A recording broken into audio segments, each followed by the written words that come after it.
Bonjour à tous et bienvenue sur la chaîne du professeur Al-Hussein Haji. Donc cette chaîne est dédiée aux élèves du lycée et aussi aux étudiants qui suivent leurs cours aux universités, au cycle prépa, aux différentes écoles d'ingénieurs. Donc vous avez deux volets. Bien, la vidéo que je vais présenter aujourd'hui s'inscrit ou bien s'adresse aux élèves du lycée.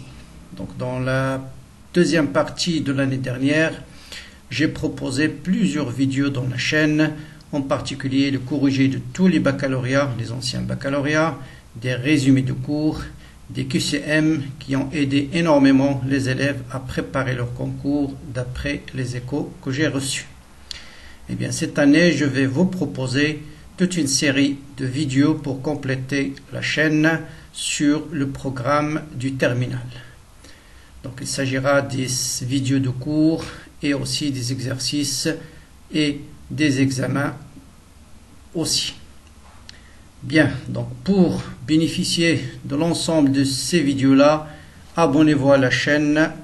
Donc l'adresse elle est là, ou bien il suffit de taper Al-Hussein Haji sur YouTube. La chaîne va vous apparaître. Abonnez-vous à la chaîne et vous allez recevoir toutes les nouveautés. Bien, donc le premier cours du terminal, c'est le cours intitulé les ondes mécaniques. Donc dans cette vidéo, on va parler des ondes. Donc les ondes, il s'agit en particulier des ondes qu'on crée dans une corde vibrante, les ondes qu'on peut créer également à la surface de l'eau. Donc tout le monde a fait l'expérience en jetant une pierre à la surface de l'eau, il a observé des phénomènes, et ça c'est ce qu'on appelle tout simplement ondes mécaniques. Les ondes interviennent aussi dans les séismes, dans les tremblements de terre. Donc on verra qu'il y a deux types d'ondes qui sont créées. Dans les communications entre les animaux, plusieurs animaux communiquent entre eux grâce aux ondes ultrasons ou infrasons, ça dépend des animaux. Les ondes sont utilisées aussi pour se déplacer, en particulier pour les chauves-souris. Vous connaissez en particulier les ondes lumineuses, la lumière, donc le spectre du soleil, et le soleil nous rayonne un rayonnement dont la partie principale c'est les ondes lumineuses, mais il y a aussi d'autres types d'ondes. Tout ce qui est télécommunication, votre portable, vos téléphones, vos TV commencent grâce à la transmission et à la réception des ondes. Vous m'entendez maintenant grâce à vos micros de votre smartphone ou bien de votre PC qui vibre et qui a transformé le signal électrique en une onde sonore. Vous voyez l'onde, elle est presque partout présente dans notre vie quotidienne. Donc, on va définir ce que c'est qu'une onde, qu'est-ce que c'est qu'une onde mécanique et quelles sont les propriétés des ondes mécaniques. Donc, avant de démarrer, voilà deux exemples d'ondes dans la vie pratique. C'est ce qu'on appelle l'échographie. Donc, ça, c'est une sonde échographique qui permet d'envoyer un écho. On verra ça. Normalement, vous devrez comprendre le principe une fois qu'on a fait le cours. Donc, il va envoyer un écho. Par exemple, on veut mesurer la taille du fœtus. Il va envoyer une onde. Il va être réfléchi à cette surface. Ensuite, une partie va continuer son chemin. Il va être réfléchi à la deuxième surface. Et grâce aux ondes réfléchies, on pourra par exemple déterminer la taille de cet objet. Bon, voilà l'une des applications. Donc, on va essayer de comprendre le principe de ça à la fin comme application. Bien. Autre type d'onde, c'est les ondes qui sont créées une fois que vous jetez une pierre à la surface de l'eau. Vous allez observer une onde qui va se propager dans toutes les directions. Ou bien, si vous avez un vibreur qui va créer un mouvement de va-et-vient, voilà, vous allez voir un phénomène d'onde qui se propage à la surface de l'eau dans toutes les directions. Et vous voyez par exemple, là, ce qui est noir, c'est un minimum d'onde. Ce qui est blanc, c'est un maximum d'onde. Et on verra qu'est-ce qu'on appelle la distance entre deux maximums et ainsi de suite. Donc voilà un autre type d'onde. On reviendra sur l'étude détaillée de ce type d'onde dans les exercices consacrés à ce chapitre. Donc voilà deux exemples d'ondes mécaniques. Je vais commencer donc par donner quelques définitions. D'abord, on va définir ce qu'on appelle une perturbation. Une perturbation, c'est une modification locale, temporelle, des propriétés d'un milieu. Par exemple, prenez une corde, vous faites un léger mouvement de la corde et vous allez voir cette perturbation qui va se déplacer le long de la corde. Donc, c'est un ébranlement ou bien on l'appelle aussi une perturbation. Vous faites juste un va-et-vient à l'extrémité de la corde et vous allez voir, vous allez créer un petit signal qui va se déplacer le long de la corde. Donc ça, c'est ce qu'on appelle une perturbation. Qu'est-ce que c'est qu'une onde mécanique? Donc une onde mécanique, c'est tout simplement la propagation de cette perturbation dans un milieu. Par exemple, cette perturbation qui se propage le long de la corde est appelée onde mécanique. Bien sûr, une onde mécanique est caractérisée essentiellement par un déplacement de mouvement, ou bien de la perturbation, sans transport de la matière. Donc imaginez par exemple une vague ici, à la surface de l'eau. Vous êtes quelque part ici, la vague va venir, il va vous déplacer le long de la surface de l'eau, mais vous allez rester sur place. Donc dans les ondes mécaniques, il n'y a pas de transport de la matière, c'est juste l'énergie qui se déplace le long du milieu. Donc, une onde mécanique, c'est une propagation d'une perturbation dans un milieu matériel sans transport d'énergie. Obligatoirement, l'onde mécanique a besoin d'un milieu pour se propager. Il ne peut pas se propager dans le vide. Eh bien, qu'est-ce qu'on appelle une onde progressive cette fois-ci? C'est une onde qui se déplace uniquement dans une seule direction. Ça veut dire le milieu, on le suppose infini. Ou si vous voulez, on néglige, on ne va pas tenir compte des ondes qui seront réfléchies. Donc une onde progressive, c'est une onde qui se propage dans une seule direction, dans un milieu illimité. Bien, donc vous avez trois types de milieux de propagation de la perturbation ou bien de l'onde mécanique. Donc le milieu peut être unidimensionnel, ça veut dire une seule dimension, c'est le cas d'un ressort, on verra ça sous forme de vidéo, ou bien d'une corde élastique. Ça peut être bidimensionnel, c'est la vidéo que j'ai montrée dans le transparent précédent. Donc un vibreur à la surface de l'eau. Vous voyez l'eau, il se déplace dans la direction X et dans un plan. Donc dans tout le plan, l'eau se déplace sous forme d'onde sphérique. Ou bien ça peut être tridimensionnel, c'est le cas des ondes sonores. Quand vous parlez, tout le monde qui vous entoure à 3D peut vous entendre. Donc, voilà un exemple d'onde unidimensionnelle, donc à la surface de la corde, bidimensionnelle à la surface de l'eau, et onde sonore, c'est une onde qui se propage à 3 dimensions.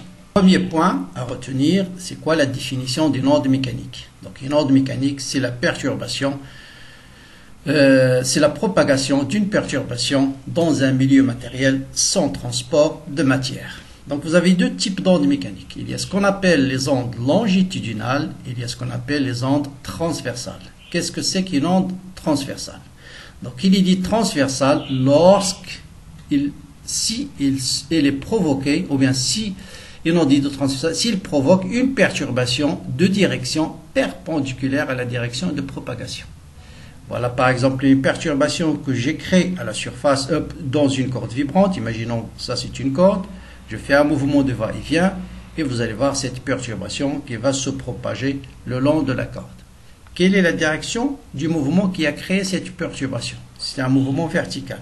Donc vous prenez la corde à votre main et vous allez la déplacer verticalement, juste un va-et-vient. Quelle est la direction de propagation? La direction de propagation, c'est celle sur le long de la corde. Et vous voyez bien que cette direction, elle est perpendiculaire à celle-là. Donc ce type d'onde, on les appelle les ondes transversales. La direction de propagation est perpendiculaire à la direction de l'onde. D'accord? Donc voilà la direction de la perturbation de direction perpendiculaire à la direction de propagation. D'accord? Donc voilà ce qu'on appelle une onde transversale. Maintenant, si il y a un autre type d'onde, c'est ce qu'on appelle l'onde longitudinale. Quand est-ce qu'une onde est dite longitudinale? S'il provoque une perturbation Donc si la perturbation qu'il provoque est parallèle à la direction de propagation. Voilà un exemple. Prenez un ressort, vous le pincez à l'extrémité, vous créez juste une petite pression sur le ressort à l'extrémité et vous allez voir, vous allez créer une perturbation qui va se déplacer dans quelle direction? Dans la même direction de la perturbation qui l'a créée. Dans ce cas-là, vous voyez cette direction, elle est parallèle à celle-là. Dans ce cas-là, on parle de direction longitudinale. D'onde longitudinale, pardon. Donc en résumé, vous avez deux types d'ondes, transversale et longitudinale. Quand est-ce qu'elle est transversale? Lorsque la direction de propagation est perpendiculaire à la direction de la perturbation qui l'a créée. Et lorsque les deux sont parallèles, on parle de l'onde longitudinale. Donc voilà un exemple d'onde longitudinale. Imaginez si vous avez une corde, je vais créer un mouvement, juste une impulsion, et on va voir la direction de propagation et la direction de l'impulsion. Regardez la direction de l'impulsion qui va créer l'onde.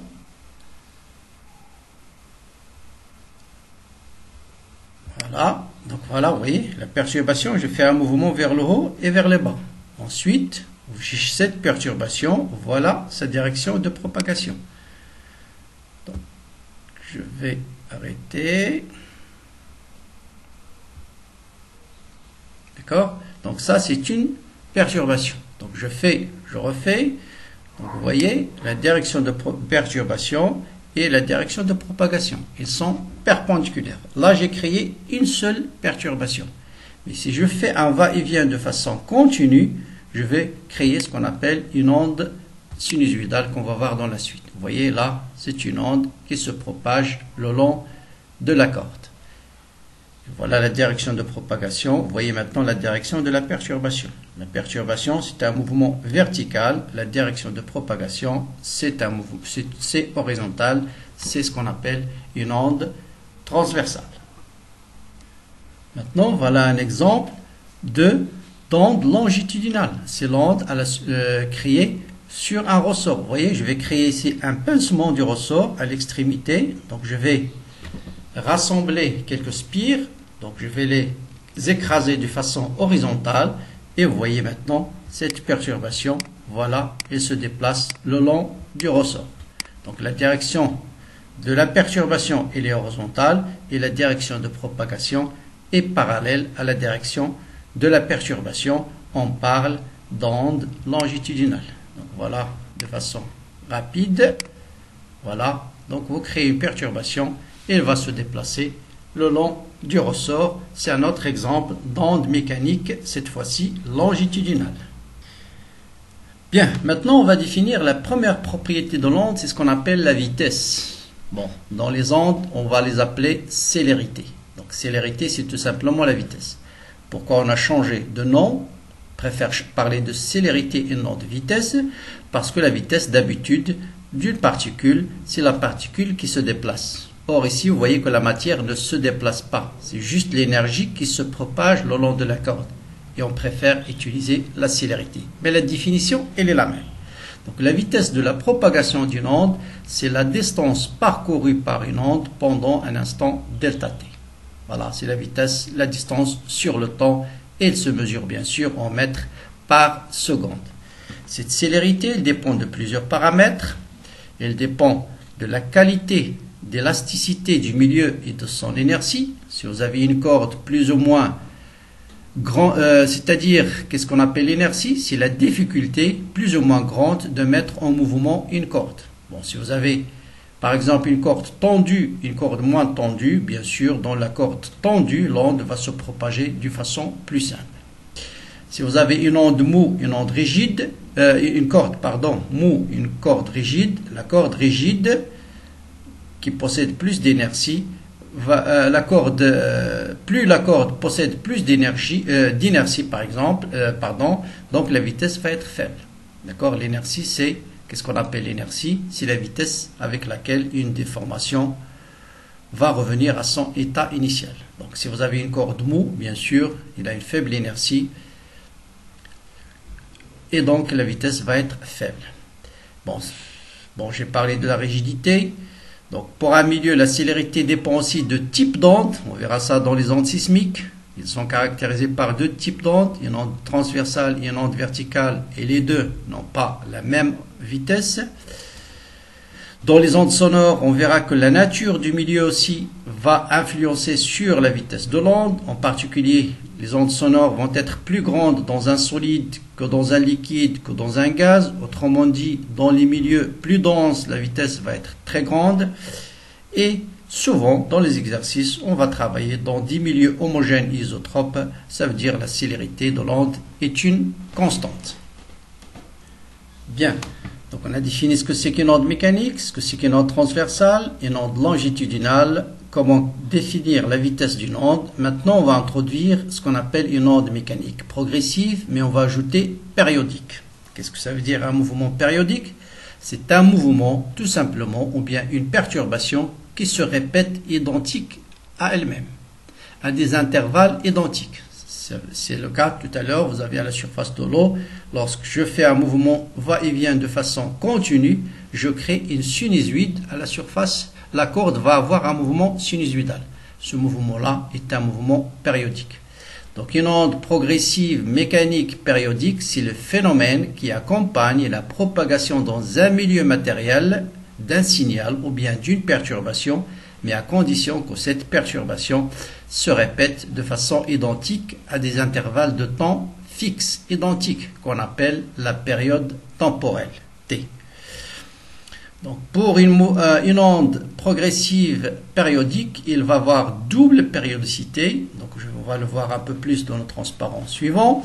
Ce qu'on appelle une périodicité temporelle, c'est la période T, c'est-à-dire en 2 instants, lorsque T est égal à grand T, le mouvement va se répéter identique à lui-même. Mais aussi, il va avoir une périodicité dans l'espace, et c'est ce qu'on va appeler la période spatiale lambda. Bien, donc on va expliciter la signification de T et de lambda dans la suite. Bien sûr, lambda dépend de la nature du milieu de propagation. Donc voilà un exemple. Voilà par exemple l'onde qui se propage le long d'une corde. On va donner ici une échelle. Et qu'est-ce qu'on appelle la période spatiale? C'est la distance entre le premier maximum par exemple et le deuxième maximum. Donc c'est la distance entre là et là. Dans ce cas-là, vous allez voir ici, 8 plus 8, lambda va être égal à 16 cm. Bon, il y a une relation bien sûr entre la période dans l'espace et la période dans le temps, c'est la suivante. Donc il suffit d'utiliser la définition de la vitesse, qui est par définition la distance sur le temps, et savoir que si l'onde, donc si la distance parcourue est égale à la période spatiale, le temps qui lui correspond, c'est la période temporelle. Donc c'est très simple. Si la distance est égale à lambda, le temps c'est la période. Or, l'inverse de la période, c'est la fréquence, qu'on note petit f au grand N, ça dépend des exercices. Donc, vous avez la vitesse est égale à lambda fois la fréquence.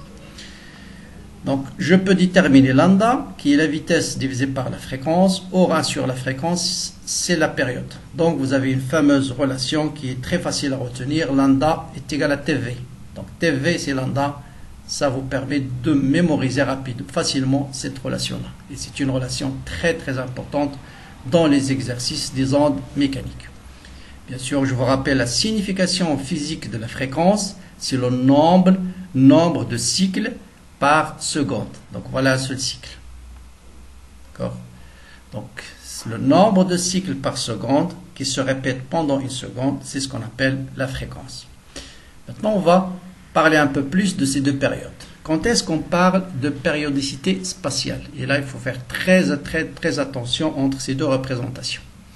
Donc ça, c'est ce qu'on appelle l'aspect de la corde. Je crée un mouvement sinusoïdal le long d'une corde et je fais une photo à un instant T. C'est ce qu'on appelle l'aspect de l'onde à un instant T. Donc tout ce que vous voyez ici, c'est l'onde. Hein.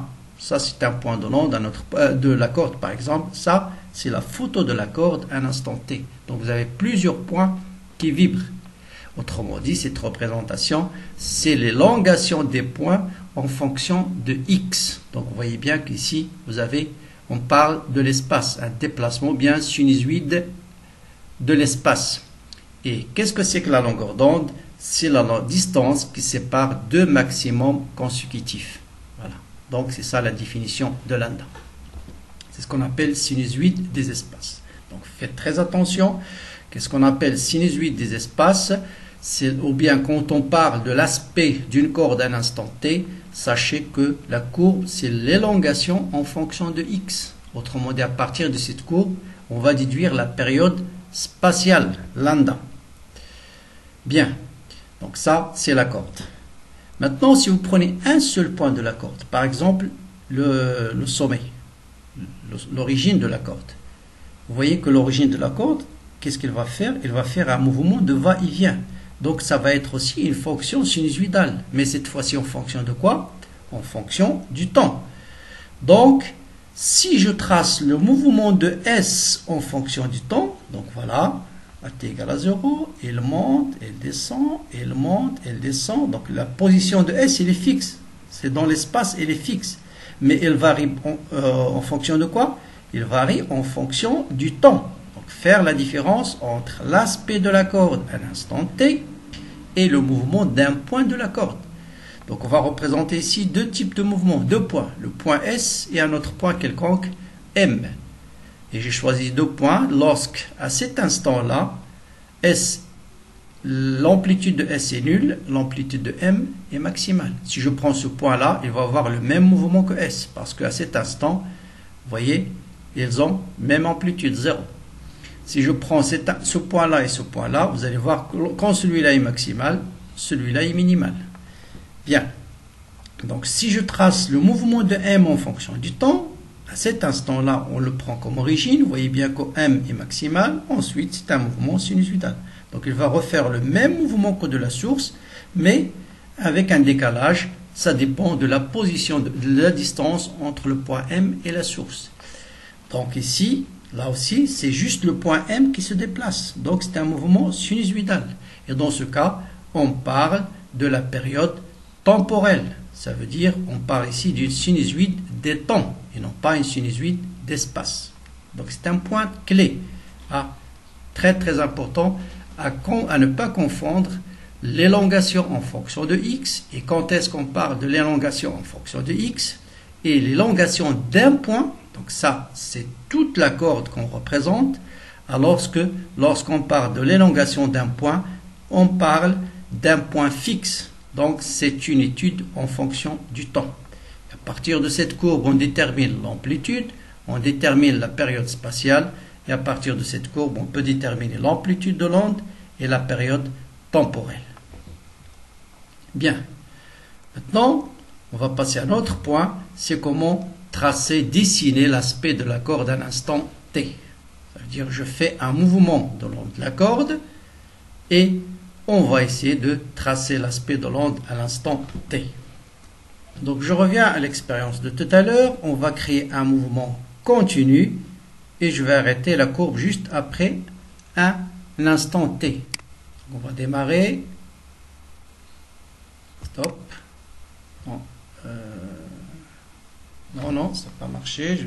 Bien, donc je reviens à l'expérience de la démonstration de la corde tout à l'heure. On va créer un mouvement sinusoïdal juste pendant un instant t et on va arrêter. Et le but, c'est comment tracer l'aspect de l'onde à un instant t. Donc on va créer une perturbation à peu près d'une période. Voilà, ou bien une période et demie. Allez, on va faire une période et demie et j'arrête. On va arrêter ici.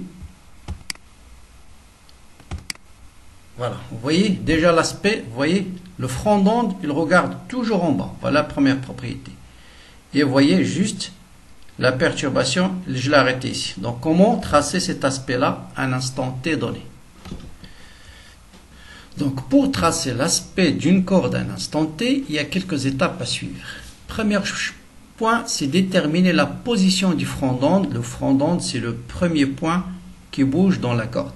Le front d'onde, ou bien le début de l'onde. De calculer sa distance par rapport à l'origine. C'est ce qu'on appelle SM. Donc, c'est égal à quoi? C'est égal à V fois delta T. C'est bien sûr fois l'instant t1 moins t0. Donc si on prend t0 égale à 0, ce sera tout simplement la vitesse fois t1. Donc je calcule quelle est la distance de la corde qui est en mouvement pendant cet instant t. D'abord, quelle est la partie de la corde qui est en mouvement. Deuxième point. À l'instant t1, le front d'onde arrive au point M. Ça veut dire tous les points qui se trouvent au-delà de M, ils sont au repos. D'accord? Donc vous voyez tout à l'heure dans la corde, pendant un instant t, une grande partie de la corde est au repos. Ensuite, qu'est-ce qu'il faut calculer? Combien de longueur d'onde lambda se trouve dans cette distance SM? Et dernier point, est-ce que je vais commencer à tracer la courbe en montant vers le haut ou bien en descendant vers le bas? Et là, vous voyez tout à l'heure, toujours le front d'onde, il regarde vers le bas. Pourquoi? Parce que j'ai fait un mouvement vertical. Donc tout dépend de la phrase qui est écrite dans l'énoncé. Si on vous dit à l'instant t égale à 0, la source S se déplace vers le haut, à chaque instant, le front d'onde va regarder toujours vers le bas. Si au contraire on vous dit la source S à t égale à 0 se déplace d'abord vers le bas avant de continuer son mouvement sinusoïdal, cette fois-ci le front d'onde va regarder vers le haut. D'accord? Ensuite, dernière étape, du point M et vers la source, on dessine l'onde, c'est-à-dire on la dessine en marche arrière. Je prends un point M de l'onde et par exemple, voilà un exemple, supposons que la distance parcourue pendant l'instant T1, je l'ai calculée, j'ai trouvé 1,75 lambda. Ça veut dire quoi? Je vais faire, voilà la courbe que je dois tracer, donc voilà lambda plus lambda sur 2, et plus un quart de lambda, ça fait 1,75. Et j'arrête. Donc je commence non pas par le sommet, je commence par le front d'onde. D'accord? Donc si par hasard d est égal à lambda, je vais faire lambda ici. Donc ça veut dire la source va être au point 0. Si d égale à 75 lambda, je démarre à partir du front et je trace 1,75 lambda. Voilà lambda et voilà 0,75 lambda et j'arrête. Donc voilà l'aspect de l'onde lorsque la distance t est égale à t1 et à cet instant t1, connaissant la vitesse, d est égal à 1,75 lambda. Donc là aussi c'est un point très important. Surtout, vous commencez par tracer l'onde vers le haut ou vers le bas, là ça dépend de l'origine à t égale à 0. Est-ce qu'on a commencé à déplacer la source vers le haut ou bien vers le bas? Bien. Donc vous remarquez ici qu'à t est égal à t1, l'amplitude de la source c'est minimal, c'est moins a. Si on considère cette distance est égale à petit a. D'accord? Bien. Maintenant, comment comparer le mouvement de deux points de la corde? Donc, bien, c'est très simple. Si vous prenez, voilà la sinusoïde des espaces. Si vous prenez par exemple ce point-là et ce point, vous voyez bien qu'à chaque instant, ils vont avoir la même amplitude. Si vous prenez deux points qui sont séparés par la même distance lambda, à chaque instant, ils vont avoir le même mouvement. Et donc, si d est égal à un multiple de longueur d'onde lambda, les deux points vont avoir, on dit qu'ils sont en phase. Ça veut dire qu'ils sont à chaque instant leur amplitude maximale au minimal. Vous voyez par exemple ce point et ce point, la distance est égale à lambda. Vous voyez, ils ont la même amplitude. Vous prenez ce point et ce point, leur distance est égale à lambda. Maintenant, on peut avoir des points qui vibrent en opposition de phase. Ça veut dire quoi? Lorsque l'amplitude de l'un est maximale, l'amplitude de l'autre est minimale. Par exemple, celui-là et celui-là. Vous voyez bien que la distance entre ce point et ce point, c'est bien lambda sur 2. Donc entre ce point et ce point, c'est lambda sur 2. Et plus lambda sur 2, ça fait lambda. Donc là, j'ai pas bien tracé, c'est pas grave, mais vous avez compris. Donc voilà. Donc là, de là à là, c'est lambda, distance entre deux maximums consécutives. Donc voilà la moitié de lambda. Et vous voyez bien que lorsque la distance entre deux points est un demi-multiple, demi-entier de lambda, lorsque l'amplitude de l'un est maximale, l'autre est minimale. Donc la même chose, la distance entre ce point et ce point, c'est un multiple de lambda sur 2. Donc vous voyez bien que lorsque celui-là est minimal, l'amplitude de celui-là est maximale. Dans ce cas, on parle de points qui vibrent en opposition de phase. Donc, de façon générale, si d est égal à k fois lambda plus lambda sur 2. Donc c'est un multiple de lambda plus lambda sur 2. Donc ou bien on peut écrire ça k fois lambda plus lambda sur 2. Bien. Donc voilà deux exemples. Prenez par exemple le point S et le point M. Quelle est la distance entre le point S et le point M? C'est lambda plus lambda, donc 2 lambda plus lambda sur 4. Donc là, c'est ce qu'on appelle en quadrature de phase. Donc il y a en opposition de phase, en phase, mais bon, ça c'est un point très rare qu'on fait, en quadrature de phase lorsque la distance entre les deux est égale à lambda sur 4. Donc ça veut dire ici, vous avez juste un décalage entre les deux points. Je ne vais pas insister sur ce point.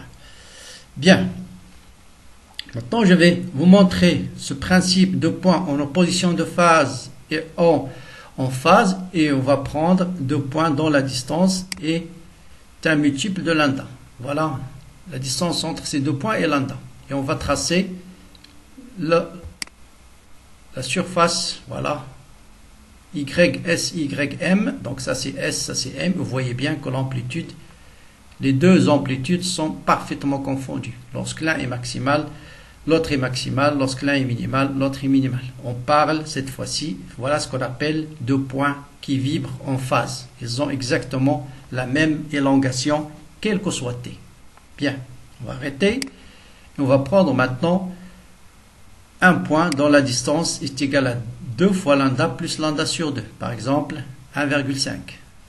1,5 va prendre exactement 1,5 lambda. Parce que celui-là, bien sûr, vous voyez bien, il n'est pas pris au milieu. Donc, on va prendre 1,5 lambda exactement. Voilà 1,5 lambda.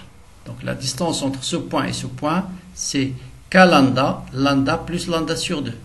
Et vous allez voir cette fois-ci, lorsque la distance de l'un est maximale, vous voyez bien, lorsque l'un est maximal, l'autre est minimal. On parle d'en opposition de phase. Ils sont toujours opposés. Lorsqu'un est maximum, l'autre, l'amplitude de l'un est maximale, l'amplitude de l'autre est minimale. Donc c'est exactement la définition de en phase et en opposition de phase.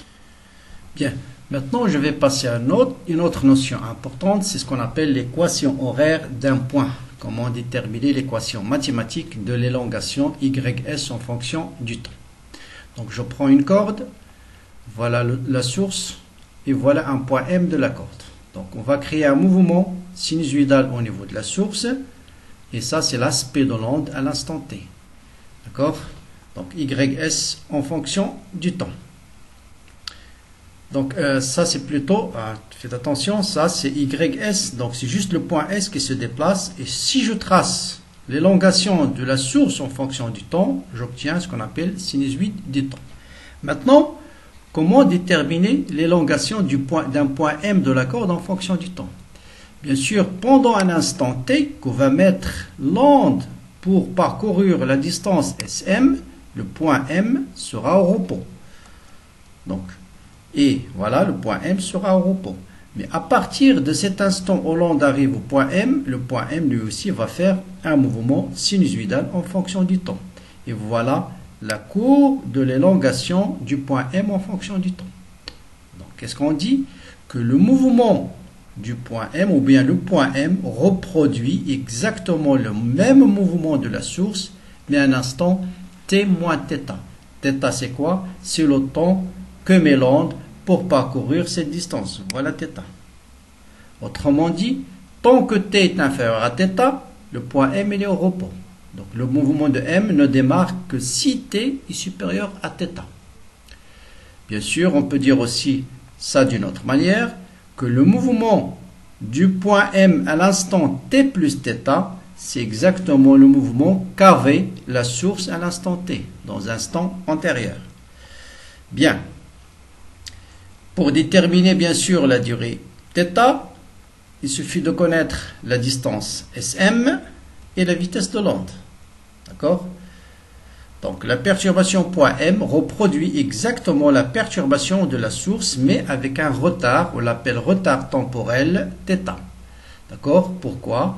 Parce que l'onde va mettre un temps θ pour parcourir la distance SM. Donc pour aller de S à M, la perturbation via l'onde va donc à durée, ou bien la durée de l'onde pour parcourir cette distance SM, c'est θ. Et vous voyez que ym à l'instant θ, si t est égal à θ, ys égale à 0. Ça veut dire le mouvement du point M à l'instant θ, c'est exactement le mouvement qu'avait la source à l'instant t égale à 0. Donc le point M va reproduire le même mouvement de S, mais avec un retard temporel θ. Maintenant, comment déterminer l'équation horaire d'un point M? Donc, voilà les deux. Donc, voilà le mouvement de S, voilà le mouvement de M en fonction du temps. Donc, si t est inférieur à θ, bien sûr, donc à ce θ ici, ym égale à 0. Si t est supérieur à θ, ym, c'est la même élongation de la source, mais à l'instant t moins θ. Donc, voilà la source, voilà le point M, x c'est la distance entre S et M. Et bien sûr, vous avez la vitesse est égale à x sur θ. Donc, à partir de la courbe, ici, qu'est-ce qu'on peut déterminer? On peut déterminer l'amplitude, c'est cette distance-là. Ah, on peut la lire directement sur la courbe. Par exemple, ici, on va vous dire 3 cm ou 1 cm. On peut déterminer, bien sûr, la période, c'est le temps entre deux maximums consécutifs. On peut déterminer le retard temporel, si on connaît bien sûr la distance SM et on connaît la vitesse. On peut déterminer la vitesse de l'onde, qui est égale à la distance SM sur θ. Bon, le retard, on peut le lire directement sur cette courbe-là. Donc, c'est tout de suite à partir de la courbe. Et connaissant θ et connaissant la distance SM, on peut déterminer la vitesse. Et enfin, on peut déterminer la longueur d'onde par la fameuse relation lambda est égal à TV. Et connaissant tout ça, l'équation horaire de la source, c'est une fonction sinusoïde à sinus 2π sur grand T fois petit t plus phi. Donc T, il est déterminé. L'amplitude, elle est déterminée. C'est petit a. Il reste juste le déphasage. On va voir comment on le détermine. Et pour l'amplitude du point M, grand T est connu, θ est connu, A c'est connu. Donc là aussi, il reste juste à déterminer le déphasage. Donc voilà comment on détermine l'élongation d'un point M en fonction du temps. Bon, pour le déphasage, je vais vous donner une méthode très très simple, pas trop de calcul, et la suivante. Vous avez la courbe YS en fonction du temps, qui est A sinus 2π sur T fois T plus phi. Vous allez vous dire tout simplement si T est égal à T sur 4, donc voilà, T, c'est entre ce point-là et ce point-là, vous avez une période T, là c'est T sur 2, là c'est T sur 4. Et qu'est-ce que vous remarquez sur la courbe? Si t est égal à t sur 4, l'élongation de la source est maximale. Et ça suffit pour déterminer le déphasage phi. En effet, je remplace t par petit t par t sur 4, grand T sur 4, et ça va vous donner 2π sur 4, qui est π sur 2. Ensuite, je remplace tout ça par π sur 2, ça va vous donner sinus π sur 2 plus phi, qui est exactement cosinus phi. Or, d'après la courbe, y à l'instant t sur 4, c'est a, qui est égal à a cosinus phi. Donc, cosinus phi est égal à 1. Et par conséquent, phi égale à 0. Donc, si l'amplitude démarre par un mouvement vers le haut, phi égale à 0. S'il démarre par un mouvement vers le bas, phi est égal à pi. Bien. Donc, voilà un petit exemple qui va nous permettre de calculer ce retard temporel. J'ai pris deux points à la surface de l'eau, par exemple, qui sont séparés par une distance de 2,5 mètres. Pourquoi j'ai pris 2,5 mètres? Parce que la vitesse avec laquelle l'onde va se propager, c'est 2,5. Donc vous avez x égale à 2,5. Donc le mouvement de ce point va reproduire le même mouvement de ce point, mais qu'avec un retard combien? Avec un retard θ est égal à x sur v. 2,5 divisé par 2,5, c'est une seconde. Et vous allez voir sur la courbe exactement le décalage entre l'élongation de ce point et l'élongation de ce point. Ça va être exactement une seconde. Donc voilà, imaginons ça c'est le mouvement de la source. Vous voyez jusqu'à maintenant le mouvement il est nul. Voilà, hop, il va reproduire le mouvement. Et le décalage c'est combien? Le décalage c'est exactement une seconde. Pourquoi? Parce que la distance c'est 2,5 et la vitesse c'est 2,5. Donc x est égal, θ est égal à x sur v. Donc voilà, par exemple, comment on détermine le décalage temporel. Si on vous donne l'élongation en fonction du temps, c'est juste le temps entre le démarrage de l'onde au niveau de la source et le démarrage de la source au niveau du point M. Et la distance, le temps entre les deux, donc ça c'est en fonction du temps, c'est θ. Connaissant la vitesse, connaissant x, pardon, on peut déterminer la vitesse par exemple.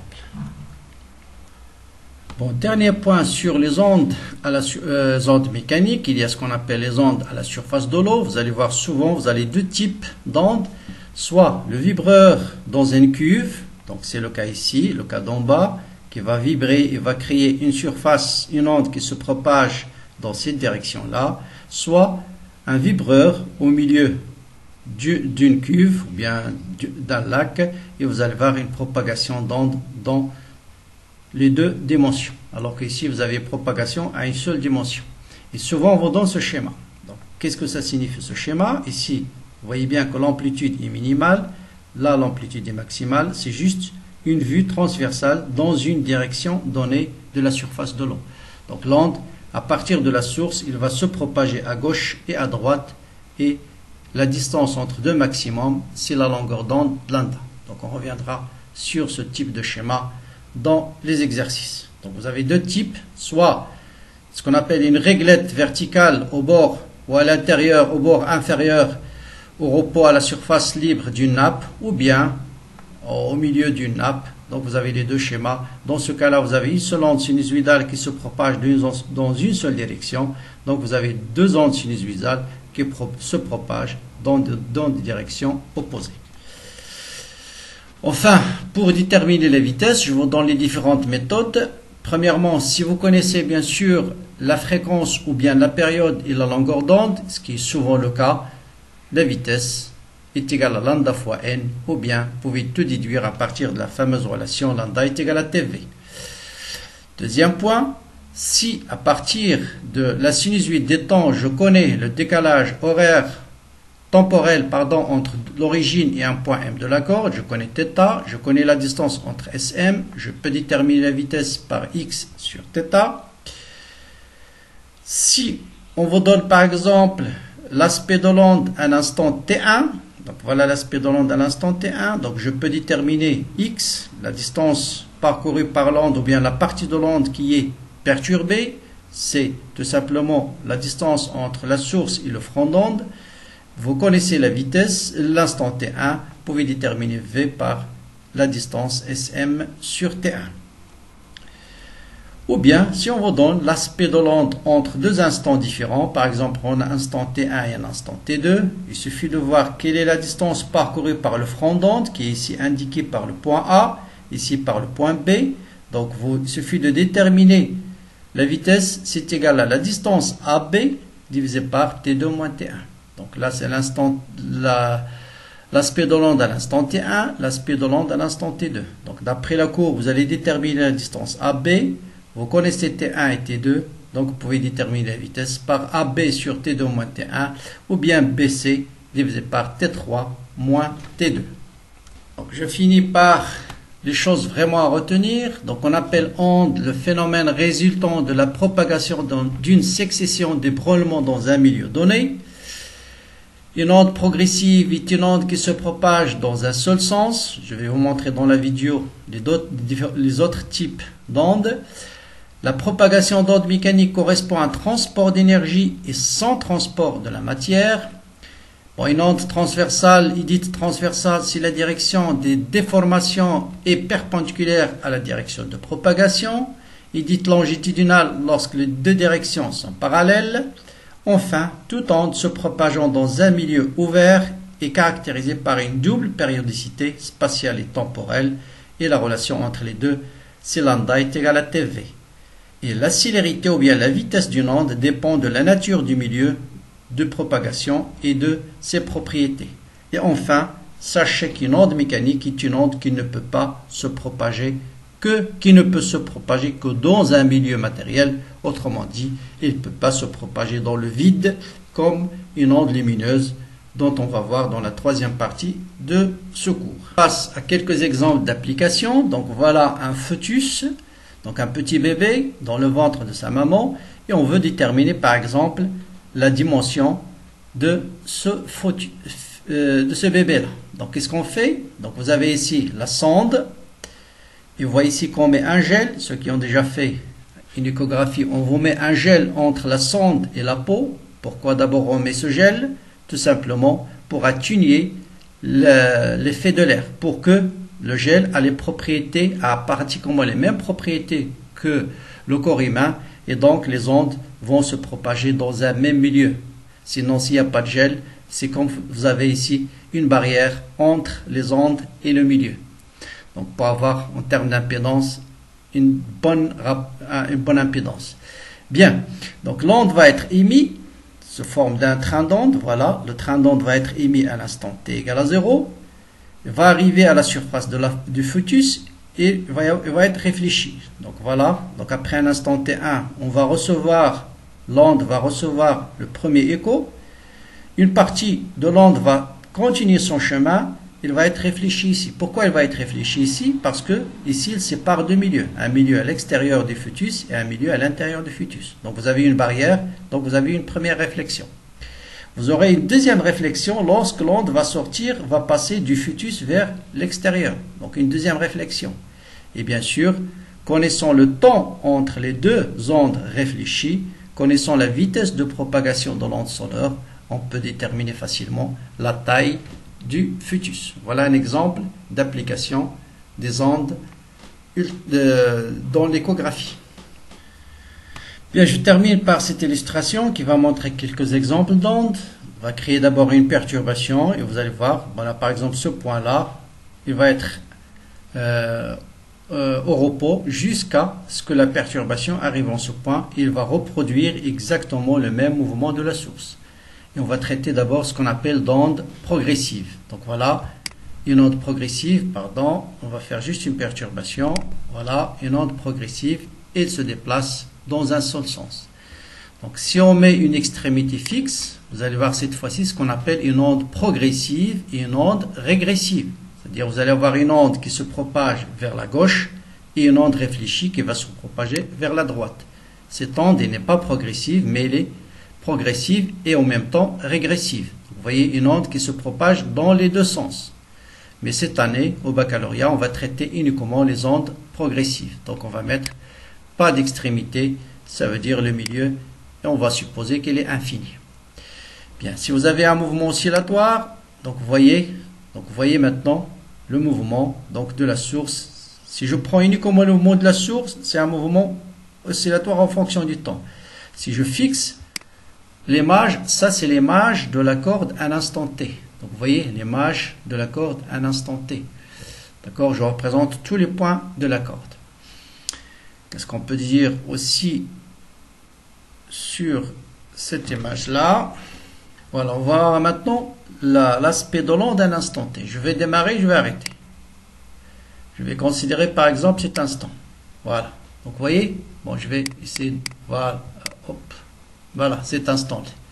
Ça, c'est l'aspect de l'onde. À quel instant? À l'instant qui correspond, quelle est la distance parcourue par l'onde? Vous voyez bien lambda plus lambda sur 2. Donc, connaissant la vitesse, on peut déterminer cet instant. Ou bien, connaissant t, connaissant la vitesse, on peut déterminer que la distance parcourue par l'onde pendant cet instant, c'est bien lambda plus lambda sur 2. Et si on veut tracer l'aspect de l'onde à cet instant, sachant que la distance parcourue est égale à lambda sur 2, vous voyez bien que je commence d'abord par l'extrémité, je trace lambda, ensuite j'ajoute lambda sur 2. Et vous remarquez que toujours le front d'onde, il regarde vers le bas. Je vais aller en ralenti à chaque fois. Voilà. Regardez, le front d'onde, il regarde toujours vers le bas. Pourquoi? Parce qu'à t égale à 0, on a commencé à déplacer la source vers le haut. Donc là aussi, voilà l'aspect de l'onde à notre instant. À cet instant, par exemple, vous voyez ce point-là, son élongation est nulle. L'élongation est nulle, d'accord? Et il va passer un instant θ avant que ce mouvement commence à osciller lui-même. Voilà, à partir de cet instant, voilà, ce mouvement va reproduire le même mouvement de la source, mais avec un décalage temporel. Bien. Maintenant, si vous prenez, on va prendre 2 points de la corde. Voilà, ce point et ce point. Vous voyez, la distance entre les deux, c'est lambda. Et vous allez voir, ces deux points, ils vont vibrer toujours en phase. Donc, repérez-le, c'est le premier point vert et le troisième vert. Donc, je vais prendre, voilà. Vous voyez maintenant, les deux sont maximum. Je vais un petit peu, voilà, les deux sont nuls. Je vais un petit peu, les deux sont minimales. Donc, ces deux points dont la distance est égale à lambda. On va redémarrer. On va prendre deux points dont la distance est égale à lambda sur 2. Lambda sur 2. Voilà, par exemple, ce point et ce point-là. Les deux premiers verts. Voilà. Vous voyez, là, ils sont en opposition de phase. Lorsqu'un est maximal, l'autre est minimal. Pourquoi? Parce que la distance entre les deux, c'est lambda sur 2. Voilà, on va faire. Voilà.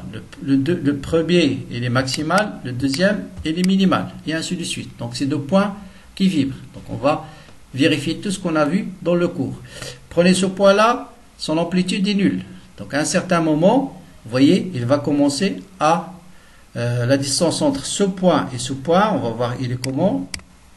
Hop, hop. Bon, celui-là, la distance entre les deux, c'est lambda, lambda. Donc ce point-là et ce point, ils vont vibrer de la même manière. Là aussi, en phase. Donc voilà un peu tout ce qui concerne les ondes mécaniques. Donc, il y a la vitesse, il y a les points qui vibrent en phase, l'aspect de l'onde, un instant T. Il y a beaucoup de notions, mais tout ça va être un peu plus clair lorsque vous allez commencer à faire les exercices. Donc, dans cette vidéo, je l'ai consacré uniquement aux ondes mécaniques.